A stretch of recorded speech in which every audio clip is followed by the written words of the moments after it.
Welcome to Psychtify. Today we're diving into a concept that Carl Jung hinted at in many ways throughout his work: the transformation that occurs when you stop explaining yourself. We live in a world where we are constantly pressured to justify who we are, to explain our choices, to defend our feelings, to convince others that we are enough. But here's the question: what if this constant explaining is the very thing that is keeping us trapped? Carl Jung, one of the great explorers of the human psyche, believed that true growth, what he called individuation, happens when we become who we truly are, not who others want us to be. And one of the most subtle but powerful ways we betray ourselves is by living in explanation mode. Let me ask you this: how many times have you caught yourself saying, "I'm sorry, I just feel this way because I did this because I thought I didn't mean it"? What I was trying to say is that endless cycle of defending your existence, that is not freedom. That is dependence. It's the unconscious belief that your worth is up for debate. When you stop explaining yourself, something radical happens. People who are used to controlling you by guilt, by doubt, by questioning, suddenly lose their power. Your energy is no longer tied up in justification. Instead, it becomes available for something greater: living. Let's connect this to Jung's psychology. Jung spoke often about the persona, the mask we wear in society. This mask is necessary. We all need to play roles. But when the mask becomes fused with our identity, we feel like we must keep performing, keep justifying, keep explaining why we do what we do. Stopping the endless explanations means separating from the mask. It's the beginning of individuation. It's the moment you realize, I am not here to convince you of me. I am here to be me. Think about how liberating that is. Imagine not needing to convince your parents, your partner, your boss, or even your friends that your path makes sense. Imagine making choices simply because they are aligned with your deeper self. That silence, the refusal to explain, is not arrogance. It's strength. It's an unspoken declaration. I am allowed to exist without your approval. Let me share a simple story. A man once told Jung about a dream. In the dream, he was standing before a court, desperately trying to explain his life. But every time he spoke, the judges looked more disinterested. Finally, in exhaustion, he went silent. That silence terrified him. But then something incredible happened. The judges vanished, and he found himself standing in an open field, free. This is the psyche's way of showing us that the prison is not external, it's internal. The judges live inside of us. When we stop arguing our case, they lose their grip. Practical application. So how do we begin? Start small. Next time you feel the urge to over-explain, pause. Breathe. Instead of giving 3 reasons, give none. Instead of justifying your no, simply say no. Instead of unraveling your soul to someone who isn't truly listening, keep your energy for yourself. At first, it feels terrifying. You'll feel guilt. You'll feel selfish. That's the shadow Jung spoke about, the hidden parts of us that society tells us to repress. Facing that discomfort is the first step to freedom. In this journey, we're going to explore the psychological, emotional, and spiritual power of no longer explaining yourself. We'll look at Jung's teachings, practical tactics for daily life, and the deep transformation that unfolds when you live unapologetically. Because when you stop explaining yourself, you stop living in other people's stories. You begin to live your own. And as Jung reminds us, the privilege of a lifetime is to become who you truly are. This is part 1. In the next section, we'll dive deeper into why explaining yourself is rooted in fear and how breaking that cycle rewires your entire relationship with the world. Part 2. In part 1, we explored the idea that constantly explaining yourself keeps you trapped in a cycle of dependence. Now let's go deeper. Why do we feel the need to explain ourselves in the first place? At its root, the need to explain is about fear. Fear of rejection, fear of being misunderstood, fear of losing connection. Jung understood this well. The human psyche is wired with an ancient need to belong. Thousands of years ago, being excluded from the tribe meant death. Today, being excluded feels like death to the ego. This fear drives us to justify our choices, sometimes even before anyone asks. Think about it. You say yes to plans you don't want, and then explain why you're too busy next time. You share an opinion, then immediately water it down with an explanation, so no one gets offended. You choose a different path in life, career, relationships, spirituality, and you feel compelled to explain again and again so people don't think you're wrong. But here's the truth. Explanations don't protect you from rejection. They guarantee it. Because every time you explain, you are unconsciously saying, my worth depends on your approval. Deeper psychology, Jung's lens. Carl Jung wrote about the shadow, the hidden part of ourselves that we suppress because we fear it won't be accepted. Often, the need to explain is just the shadow whispering. Don't let them see the real you. Cover it up with reasons. Make it more acceptable. But the irony is this. The more you try to explain yourself, the less authentic you become. And people can feel that. Explanations don't bring connection. They create distance. Let's put it this way. When you're truly aligned with yourself, you don't explain. You express. When you're truly confident in your path, you don't justify. You live it. Jung would say, the unconscious doesn't care for explanations. It cares for integration. The moment you embrace your decisions fully, without needing outside validation, the unconscious shifts. The fear starts to dissolve. A relatable example. Imagine a young woman who chooses to leave a corporate job to pursue art. Her family asks, why would you do that? It's risky, unstable, unrealistic. If she explains herself, she enters their frame. She says, I have savings. I have a plan. Maybe I'll go back later if it doesn't work. And now she's already shrinking her dream to fit their expectations. But if she simply says, because it's what I feel called to do, that's it. No explanation. The silence after that is powerful. It's uncomfortable, for them and for her. But it's also liberating. Because here's the secret. You don't owe your soul story to anyone. Practical tactic for Psychtify viewers. Here's a simple tactic to try this week. Practice the power of the period. Instead of giving reasons, end your sentences with a full stop. I can't make it. Period. I don't agree. Period. I don't want that.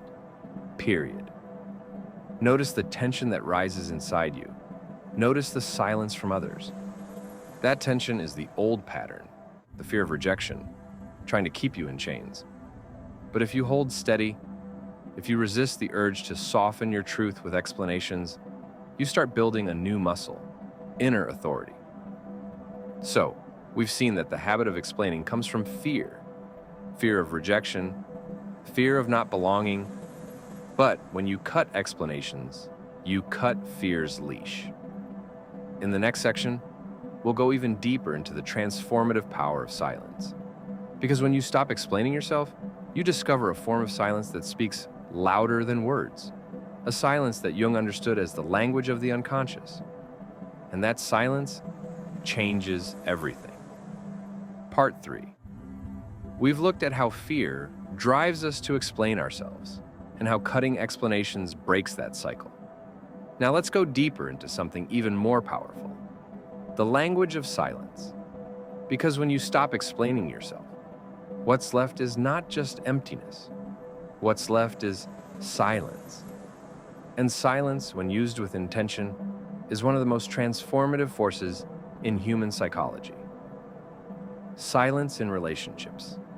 Power shift. Think about your relationships. Notice how often people expect you to fill silence with reasons. When you don't, something fascinating happens. The balance of power shifts. When you say no and stop there, the silence afterward becomes charged.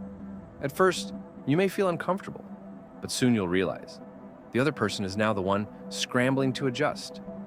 They are forced to face your truth without a safety net of explanations to soften it. This is not about dominance, it's about clarity.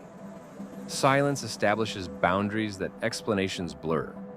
Jung often warned about the danger of over-communicating.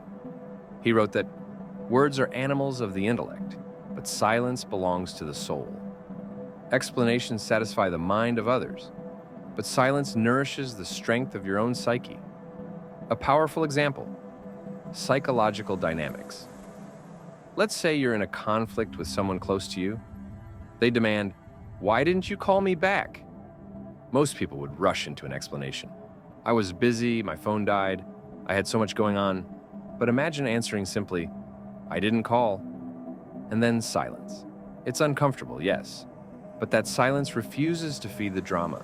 It doesn't justify, it doesn't defend.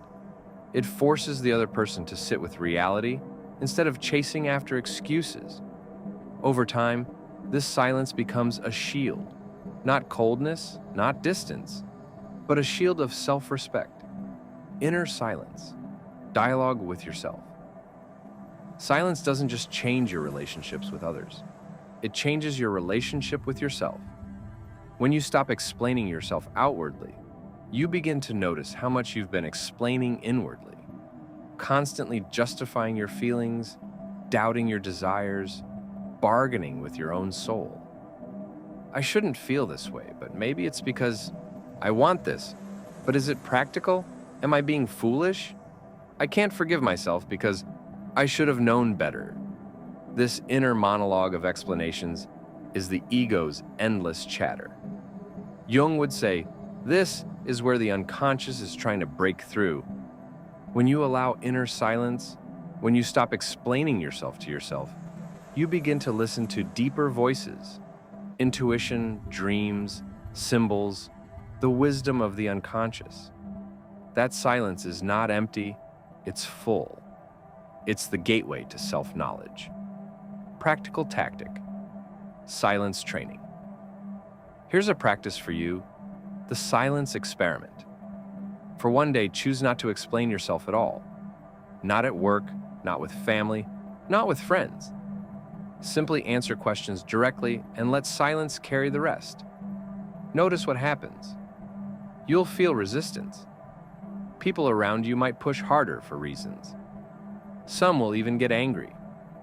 But you'll also notice something else: a deep well of calm inside you, a sense that you don't have to justify your existence. This is your psyche adjusting to a new normal, one where silence is enough. So far, we've explored fear, silence, and the shift in power that happens when you stop explaining yourself. But here's where it gets even more interesting. When you stop explaining, you don't just transform your relationships, you transform your identity. You start stepping out of the persona, the mask, and into the self Jung spoke of. In part 4, we'll uncover how this simple act reshapes your identity, your sense of authenticity, and your ability to live a life aligned with your deeper self. Because when you no longer need to explain, you no longer need permission. Part 4. Up to now, we've seen how the habit of explaining yourself is rooted in fear, how silence can transform relationships, and how inner quiet opens the door to self-knowledge. But the deepest shift happens here. When you stop explaining yourself, your very identity begins to change. Persona versus self. Jung's framework. Carl Jung distinguished between two major forces in the psyche: the persona and the self. The persona is the mask you wear in society, the version of you shaped by expectations, roles, and responsibilities. The self is the deeper, authentic core, the totality of who you are, including both light and shadow, both conscious and unconscious. When you live in constant explanation, you're feeding the persona. You're saying, please accept this mask. Please like me. Please don't reject me.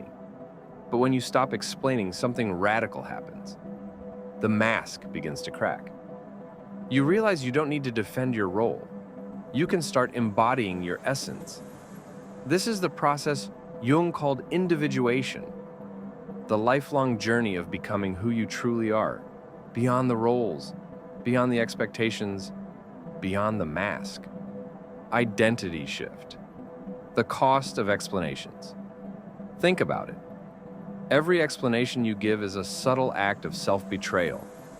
I'm sorry, I'm quiet, I'm just tired. Instead of owning, I'm quiet, because that's who I am right now. I chose this career because it's practical. Instead of owning, I chose this because it's my path, practical or not. I don't want to go out because I'm busy. Instead of owning, I don't want to go out, period. Explanations dilute truth. Over time, they shape an identity that is not yours. It's a collage of what others find acceptable. But when you strip away the explanations, what remains is pure, yourself. The courage of authenticity. Now, authenticity sounds beautiful in theory, but in practice, it can be terrifying. Because to be authentic means to risk disapproval, conflict, or even isolation. Jung once wrote, "The most terrifying thing is to accept oneself completely." Why terrifying? Because accepting yourself means no more excuses, no more hiding. It means walking into the world with your whole being exposed, flawed, imperfect, and real. When you stop explaining, you take that leap. You no longer filter your truth through the sieve of other people's comfort. You simply live it. And here's the paradox. At first, people might resist the change. But eventually, authenticity attracts what explanations never could. Real connection, respect, and resonance. A story, individuation in action. I once heard of a man in his late 40s who decided to pursue painting after 2 decades in finance. For years, he explained his choice to everyone, how he had savings, how he could still consult part-time, how it was logical. But one day, exhausted from justifying, he stopped explaining. When asked why he was doing it, he said simply, "Because this is who I am." That was the moment his life shifted. Not because others suddenly understood, but because he did. His identity was no longer a performance. It was an embodiment. This is individuation in practice. No longer living to explain yourself to the world, but living as yourself in the world. Practical tactic, identity anchoring. Here's a practice to ground this. Identity anchoring. Write down 3 truths about yourself that you often feel the need to explain. For example, I'm introverted. I don't want children. I prefer simplicity over luxury. Then, practice saying these truths without explanations. Just statements. No softening, no justifying. Over time, you'll notice something incredible. The truths begin to feel more real, more solid. This is because your identity is no longer diluted by endless reasons. It is anchored in acceptance. So, when you stop explaining yourself, you stop feeding the mask. You step into authenticity. You begin the lifelong process of individuation, becoming who you truly are. But there's one final layer we need to explore. What happens after this transformation? How does your world, your relationships, your opportunities, your destiny change when you live unapologetically as yourself? That's what we'll uncover in part 5. The ripple effect of no longer explaining yourself and how it creates a life of freedom, alignment, and profound psychological power. Part 5. We've traveled far. We've looked at fear, silence, authenticity, and the process of individuation. Now, we arrive at the final step. What happens when you fully live without explaining yourself? Because this is not just about confidence. It's not just about boundaries. It's about transformation. The ripple effect, outer world. When you stop explaining yourself, the world around you changes. People who thrived on your justifications, the ones who guilted, doubted, or questioned, begin to lose their influence. They may resist at first, some may even fall away. But those who remain, they meet you with new respect. You stop attracting relationships that drain you. You begin to draw in people who resonate with your authenticity, who don't need explanations, because they see you clearly. Work, love, friendships, they all shift. Why? Because you're no longer bending yourself to fit the frame. You're creating a new frame, and the world adapts to it. The ripple effect, inner world. But the biggest transformation is internal. The silence that once felt uncomfortable becomes your ally. You realize you don't need to defend your feelings, your dreams, or your being. This freedom creates a deep calm inside you, a grounding that can't be shaken by outside opinion. Jung believed that wholeness, not perfection, was the goal of life. When you stop explaining yourself, you move closer to that wholeness. You stop slicing off pieces of yourself to fit expectations. You become entire. And when you are whole, something magical happens. You begin to live from a place of alignment. Decisions flow more easily. Relationships feel lighter. Life itself becomes clearer. The paradox of freedom. Here's the paradox. The moment you stop explaining yourself, you may lose certain things: approval, predictability, comfort. But what you gain is infinitely greater: freedom, authenticity, and power. You no longer waste energy convincing others. You invest it in creating, living, and becoming. And as Jung might remind us, freedom is not given, it is claimed. A vision for the listener. Imagine your life 1 year from now if you stopped explaining yourself today. How much energy would you save? How much guilt and self-doubt would fade away? How many new doors would open because you stood firm in your truth? That version of you exists. It is not far away. It is waiting behind the silence of your explanations. Final tactic: daily integration. Here's how to bring this into your daily life. The rule of one. Each day, choose one moment to withhold explanation. Just one. When you say no, don't justify. When you share your opinion, don't soften. When you choose differently, don't defend. One act each day. Over weeks and months, this becomes your new way of being. You will notice yourself growing calmer, stronger, freer. Final message. Carl Jung's work reminds us that the privilege of a lifetime is to become who you truly are. And who you truly are does not need to be explained. It needs to be lived. So, remember this. Every time you choose silence over explanation, you reclaim a piece of your soul. Every time you resist the urge to justify, you step deeper into your authenticity. And every time you honor your truth without defense, you shape a life of freedom and power. Because when you stop explaining yourself, everything changes. This has been Psychtify. Until next time, be unapologetically you.